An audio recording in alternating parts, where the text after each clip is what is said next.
அஸ்ஸலாமு அலைக்கும் வரஹ்மத்துல்லாஹி தஆலா பரகாத். நம்மளுடைய வாழ்க்கையை பார்த்தீங்கன்னா, ஒரு நேர்கோட்டு ஒரு கோட்டுல தான் நம்ம போய் கொண்டு இருக்கிறோம். இந்த கோட்டுல எல்லாருக்கும் ஒரு சிந்தனை இருக்கும். என்னடா ஒரு கோடு தானே, அந்த கோடை நோக்கி நம்ம ஏன் போயிட்டு இருக்கோம்? இது என்ன வாழ்க்கை? இந்த வாழ்க்கை இதோட முடிஞ்சு போயிருமா? இல்ல இதுக்கு அப்புறமா வாழ்க்கை இருக்குமா? நம்ம இருப்போமா இல்லையா? அப்படிங்கிற ஒரு கேள்வி எல்லாருக்குமே இருக்கும். அந்த கேள்விக்கு மூணே விஷயம்தான் ஒரு பதில் இருக்கு. அது உங்ககிட்ட நான் ஷேர் பண்ணதான் நான் இந்த வீடியோ ரெக்கார்ட் பண்ணிட்டு இருக்கேன்.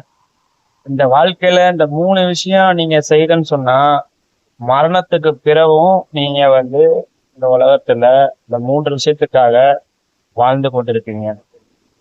அதாவது நீங்க மௌத்த ஆயிட்டேன்னு சொன்னீங்கன்னா, மௌத்தானதுக்கு அப்புறம் உங்க பேரே சொல்லி கூப்பிட மாட்டாங்க.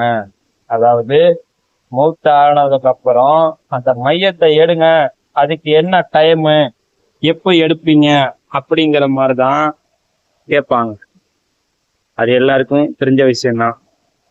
உயிர் இருக்கிற வரையும் தான் பெயர், உயிர் போனதுக்கு அப்புறம் பெயரு கிடையவே கிடையாது. அதாவது உடம்புல உயிர் இருக்கிற வரைக்கும் தான் மரியாதை. உயிர் போயிடுச்சுன்னா நீ ஒரு மையத்து, உன் பேரே கூப்பிட மாட்டாங்க. மையத்தை எப்போ எடுக்கிறீங்கன்னு கேட்பாங்க. இந்த மூன்று விஷயம் சொன்னல, அந்த மூன்று விஷயத்துல முதல் நாள் விஷயம் என்னன்னு பாத்தீங்கன்னா, நம்மளோட கல்வி. கல்வினா என்னங்க? நம்ம ஒரு குரான் ஓதியிருப்போம். குரானை ஓதி மற்றவங்களுக்கு ஓத கத்து கொடுத்துருப்போம். அது ஒண்ணு. அதை ஓதி கொடுத்துன்னு சொன்னா இந்த உலகத்துல அவங்க ஓத ஓத உங்களுக்கு நன்மை சேர்ந்துகிட்டே இருக்கும். இரண்டாவது விஷயம் பாத்தீங்கன்னா, நம்மளுடைய சதக்காங்க.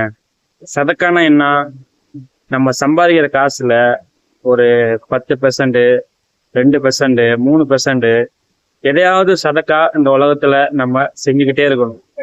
சதக்கானா தர்மம்னு சொல்லுவாங்க. தர்மத்தை செஞ்சேன்னு சொன்னா அந்த தர்மத்தினாலேயோ உங்களுக்கு மௌத்தா போனாலும் அந்த நன்மை உங்களுக்கு சேர்ந்துகிட்டே இருக்குங்க.